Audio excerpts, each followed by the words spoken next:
supply of housing is not meeting people's needs. More than 3/4 of Ontario households can't afford the average price of a resale.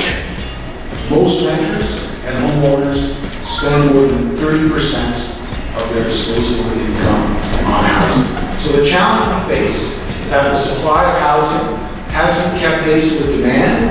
That's driving up prices. So we need to build more homes more quickly to help meet that demand. And that's exactly what my housing supply action plan is intended to do. Yeah, I mean, it's a situation that's been unfolding really over the last decade where, by and large, the population continues to grow. A lot of these people are looking to purchase a home, to find a place to live, and yet, we've seen a flatlining both in terms of home completions, and that feeds through into a flatline, even a downward trend in some cases in terms of listings. So definitely, as we move through 2019, we start to see people who had been on the sidelines due to the OSFI stress test, maybe a little bit still due to the Fair Housing Plan, and they're starting to come back into the market, and we expect that to continue as we move through 2020 with a forecast price, average price of $900,000, so that'll be up by about 10%.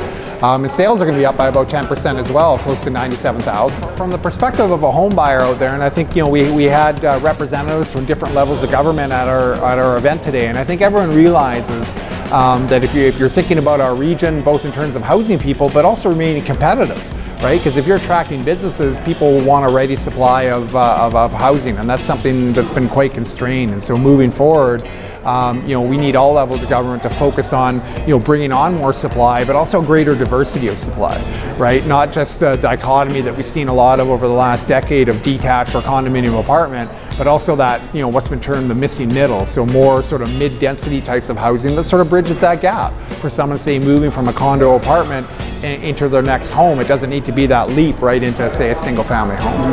Well, the city's got a lot of development under construction. There are about 45,000 units under construction. We approve about 22,000 units a year. So we kind of feed the pipeline. Our focus at the city is actually on affordability, because the market will supply a lot of housing, but there are a lot of people being left out of that housing picture. So we've had a lot of interest in advancing rental housing and other kinds of housing, whether it be laneway suites or secondary suites that homeowners may want to put in, to make that housing more affordable. I think we've got pretty much aligned around building a really great city that attracts people, focusing on livability, the way people want to live, providing infrastructure that's necessary to support that livability. When we grow, we need to grow infrastructure at the same time to make sure that we preserve the livability and success of the city. So we expect a lot of employment growth, more higher paying jobs in the Toronto region. It's going to be a good time over the next 10 years for the employment and income growth. But unfortunately, incomes on average will not rise as fast as housing prices or rents. So therefore, affordability will continue to be a very serious problem, in fact get worse. Because unless we increase the supply of new housing by a lot more than what we've been doing. We have incomes growing 3-4% a year on average, and we have house prices and rents 4 to 5%. So it's just a gradual deterioration.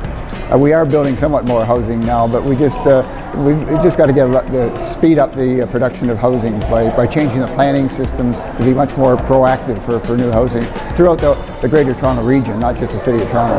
But you can give a priority to housing. You just say, like right now, like the City of Toronto is doing with this affordable housing initiative of the mayor, 40,000 units in 10 years. That's the kind of thing the province has to do, all the municipalities have to do. It's just we got to increase our production, 50% more than what we did the last 5 years or 10 years, and we just got to push it through fast, and maybe even reduce some of the costs, like development charges and other things, because they all add to housing cost, the price of housing, by having this high cost structure of government.